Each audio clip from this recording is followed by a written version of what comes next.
Hello and welcome to my channel on the other side of HR.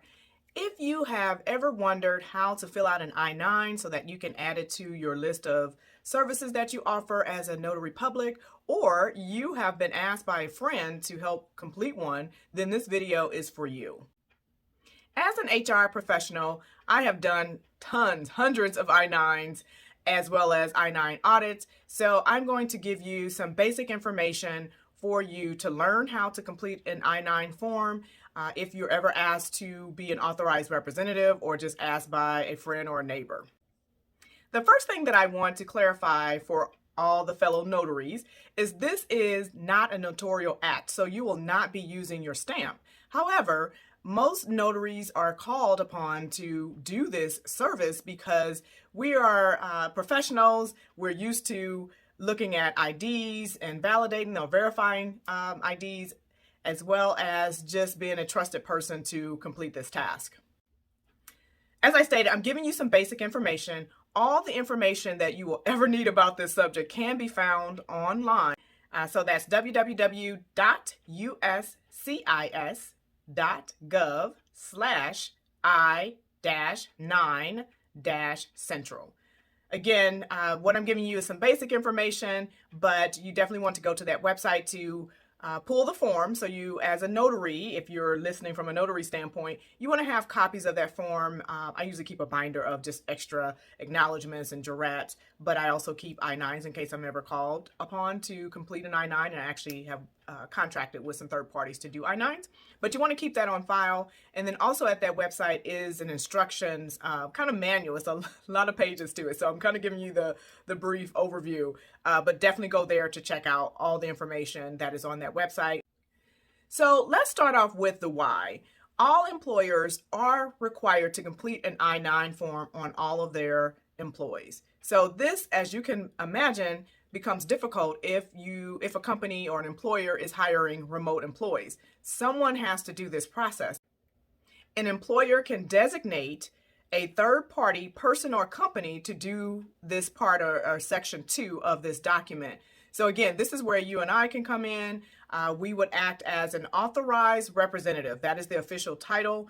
Whenever someone calls you or wants you to do this process for them, you're not acting as a notary, as I stated, or you're not going to put your title as a friend. You're going to list your title as an authorized representative. And just as an FYI, employers cannot do this process via Zoom or email. It must be done in person. So that's why, again, they will contract this piece out and find a notary or someone to complete section 2 on their behalf. This is very important to an employer because employers can be audited and they can be fined if this process is not completed or completed properly. So as an authorized representative, contracted or hired to do this process, you must take it seriously. Go ahead and pause this video if you want a moment to download the actual I-9 form from the website. And while you're doing that, please like and subscribe to my channel. I really appreciate your support. Section 1 is to be completed by the newly hired employee. New hires should never complete this form prior to being offered. So section 1, again, is for that employee to complete actually within 3 business days of the first day of employment.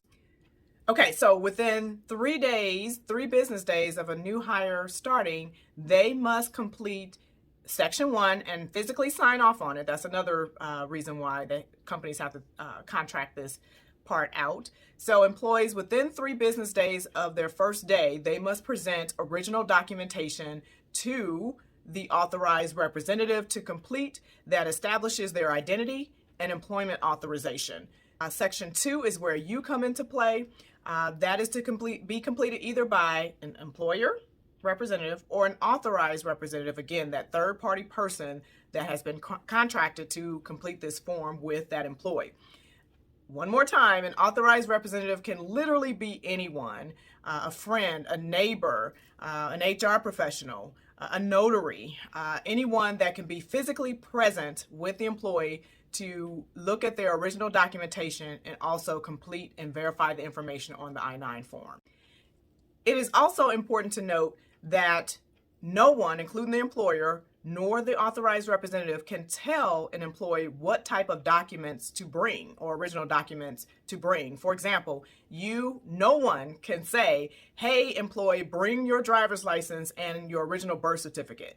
It is up to that employee to determine what documents, according to the list of acceptable documents, that's typically the third page of that I-9 form. Only they can decide what original documents they want to present to the authorized representative or the employer.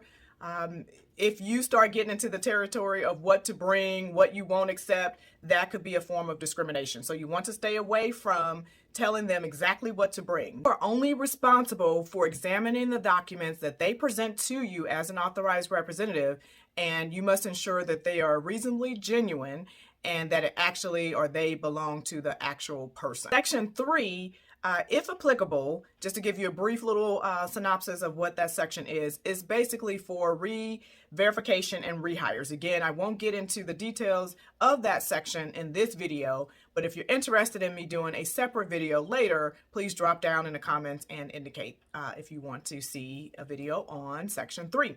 Now, let's talk about the list of acceptable documents, which is the most important, or one of the most important steps of this process.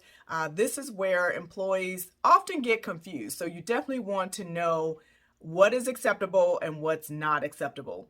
And this is also important, the reason why you may be called upon as a notary public to complete this process with an employee, and that's why it's critical that you understand how to fill out an I-9 form so that you're doing it accurately for that employer. Employees must present one document or selection from List A, okay? So if they have like a U.S. passport, if an employee does not have a document from List A, like I said, a U.S. passport or something like that, there are other documents on that list, then they must present a combination of documents from List B, one from List B, and one from List C.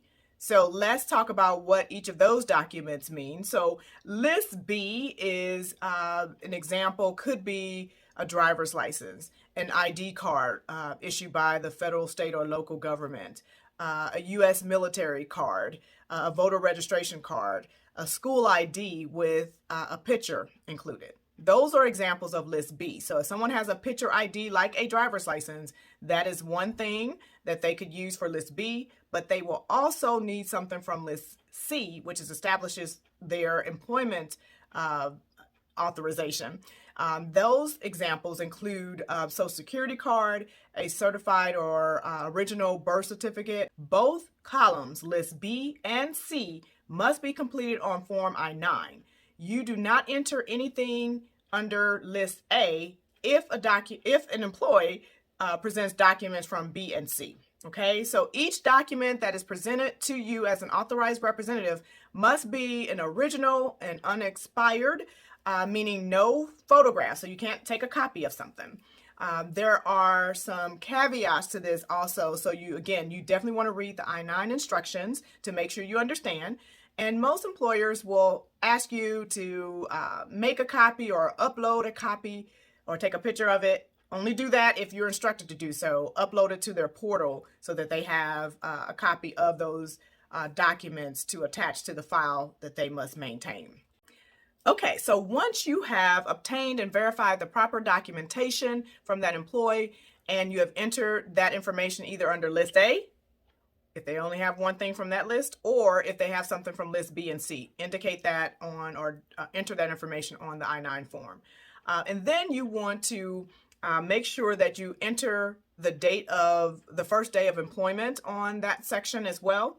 And then as the authorized representative, you must sign the appropriate box and enter the date that you're actually signing in Section 2. Please do not backdate this field.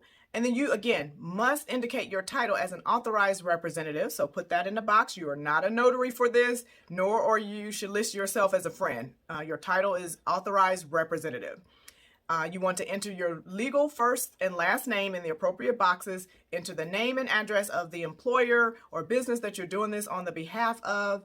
Again, they will give you instructions on how to complete this process. So please make sure you're filling it out or reading that information properly so that you can fill out the form exactly how they want you to.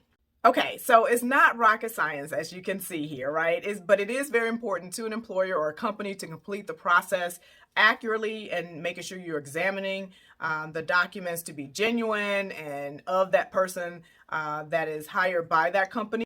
If you have any questions during this process, I would highly advise that you reach out to the employer as soon as possible so that you can get your questions answered. You can avoid making any errors because a company could get audited. They could be penalized for any errors that you're making under federal law. So it's very important that you're taking this seriously and that you are asking all your questions so that you can fill it out accurately and right the first time. I am setting up some consultation time periods on my website. So go to my website. The link is in the description if you feel you need an additional support for this. Please like and subscribe to this channel. Thanks again for listening and see you on the other side of HR.